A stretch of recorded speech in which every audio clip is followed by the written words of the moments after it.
Aujourd'hui, on est en compagnie de Serra pour sa série de bandes dessinées Les Primitifs. Je vais vous demander de l'origine justement des Primitifs. Donc le titre, c'est Sur la piste des Primitifs. Donc je suis à la fois scénariste et dessinateur de cette série, publiée chez Il Édition. C'est un éditeur qui est implanté en Bretagne, qui m'a fait confiance. Donc chez l'édition, il y a 5 albums qui sont sortis. J'en présente 3 au festival de BD de Lexi. Et c'est tout simplement l'univers humoristique et burlesque de nos ancêtres homo sapiens sous forme de gag. Voilà. Comment vous avez abordé ça justement? Parce que raconter la préhistoire sous forme de l'humour, ça vous est venu comment? Je cherchais un thème qui n'a pas été beaucoup exploité dans la bande dessinée. Bien sûr, il y a Raon, mais dans l'humour, il n'y avait pas grand-chose. Et je me suis dit, je vais partir de ce point de départ-là pour créer soit une histoire ou sous forme de gag. Et j'ai préféré les gags, quoi. Voilà. Mais ça se passe comment? Alors c'est un volume, une histoire entière ou une page, un gag? C'est une page, un gag et les albums ils sont indépendants les uns des autres. Ouais. Et je choisis un thème. Dans le tome 5, le dernier album, c'est le cannibalisme, bien entendu en version humoristique. Le cannibalisme qui avait vraiment existé dans la préhistoire et en Afrique, jusqu'il n'y a pas très longtemps. Si on prend le tome 4, l'avant-dernier album, pareil, L'homme des tavernes, dans le titre, il y a déjà un jeu de mots. C'est un des personnages qui a inventé l'alcool. Et on part sur un délire sur l'alcool, justement. Et ça se passe comment? Parce qu'il y a l'humour, mais j'ai l'impression que vous faites un peu de recherche quand même, non? Vous ancrez ça dans la réalité de ce qu'on sait sur... Il y a un peu de recherche, mais c'est surtout le burlesque. J'adore le Tex Avery, le côté un peu exagéré. Vraiment le gag à la Tex Avery. Bien sûr qu'il y a de la recherche. Si je dis il y a 60 000 ans, on a trouvé des ossements, il y a quand même une recherche historique scientifiquement qui a été prouvée. Mais non, sinon il y a des anachronismes, il y a des gags. Le but c'est de faire rire, quoi, au deuxième degré. Est-ce que c'est facile de trouver un gag, une page? Et puis quand on en est à 3 volumes, ça devient de plus en plus compliqué, non? Si je choisis un thème, c'est moins compliqué. Ce qui est compliqué, c'est d'avoir 3 casquettes à la fois, dessinateur, scénariste et coloriste. Le gag en lui-même, une fois qu'on a l'idée, la mise en page et la coordination de la poche en elle-même, elle n'est pas si compliquée que ça. Voilà. Et ça se passe comment? J'imagine, c'est d'abord l'écrit, ensuite on imagine la mise en scène, on va dire? Non, vous venez de le dire, c'est d'abord l'écriture. Ouais. J'écris l'album de A à Z. Je reviens sur des gags, je les retravaille. Une fois que l'album est écrit du début jusqu'à la fin et qu'il est bien ficelé, bien fignolé, je passe à la phase suivante, le graphisme.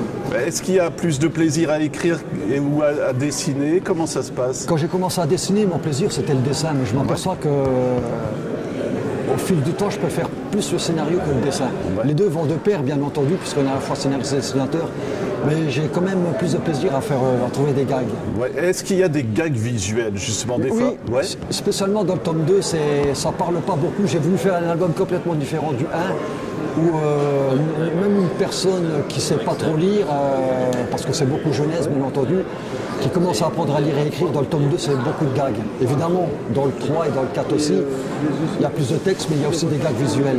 Voilà. Est-ce que vous pensez parfois à un gag, mais vous dites que ça ne va pas être évident à mettre en image, et vous le mettez un peu de côté, vous le laissez maturer? Comment ça se passe? Oui, bien sûr, je le fais maturer, mais à un moment donné, je le reprends, je le retravaille, parce qu'il se peut que sur l'instant, je n'ai pas d'inspiration, et quand je ressors 2-3 mois après, l'inspiration, elle revient.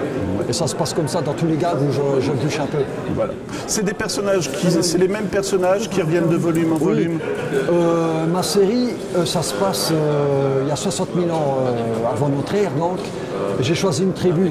Au départ, je pensais que c'était l'homme, je voulais faire un truc sur l'homme préhistorique en général. Mais en vérité, je me suis dit, il vaut mieux récupérer toujours les mêmes personnages. Dans une tribu, il y a toujours un chef, un sorcier, il y a des femmes, il y a toujours 5 ou 6 personnages principaux.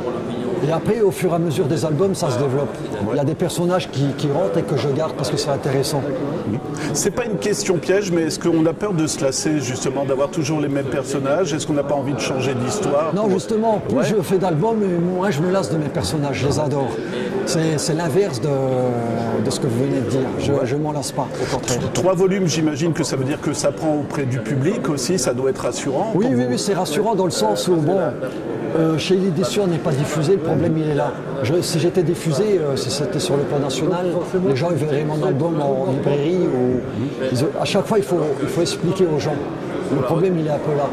Et à partir du moment où il y a des gens qui achètent le premier tome, ils veulent le deuxième, ils veulent le troisième, il y a toujours un effet où les gens reviennent. Je le ressens à Alexis, je le ressens dans tous les festivals de bande dessinée. Ça se passe comment justement si on veut vous retrouver, vous avez un site internet ou comment? Alors il faut aller chez l'édition, il y a le catalogue, bien entendu. On peut le retrouver sur Amazon, bien entendu, et dans les salons. À chaque fois qu'on me donne un lot, j'ai les albums. Voilà. Et déjà des idées, bien entendu. Il est en cours de fabrication, justement, dans le 4 et dans le 5. Voilà. Toute dernière question, ça met combien de temps à peu près pour faire une bande dessinée complète? Alors le dessin en lui-même, si je parle que du dessin, c'est entre 6 et 8 mois. À partir du moment où il y a la couleur en plus, il y a le scénario, je mets presque entre, je dirais, plus 2 ans qu'un an et demi. Quasiment 2 ans pour faire un album. D'accord. Un album complet. Ça veut dire que vous en fêtes en parallèle, du coup, pour, je veux dire, vous disiez 4e et 5e, vous travaillez sur deux à la fois? Oui, je travaille, mais je veux dire, quand j'ai scénarisé un album, quand je l'ai bien ficelé, il faut compter quasiment 2 ans pour le faire, quoi. Voilà, donc c'est une passion, un plaisir. Bien sûr, aussi. C'est une passion, on ne se rend même pas compte des heures, c'est un vrai plaisir. Eh ben voilà, quand on est dans notre bulle, c'est que de la satisfaction. Je le vois à votre sourire, ça vous régalez. Vrai. Voilà, je vous rappelle juste, alors c'est Serra pour sa série sur la piste des primitifs. Oui, est-ce qu'il y a un ordre ou est-ce qu'on peut acheter n'importe lequel? Dernière question. Oui, il n'y a pas d'ordre. Je le dis à chaque fois que je viens dans un salon, il n'y a pas d'ordre. Qu'on achète le 4, le 5 ou le 8, c'est un peu comme les Gaston Lagaffe ou Boulet Bill, il n'y a aucun ordre. Eh ben voilà, merci beaucoup. Voilà, je vous remercie.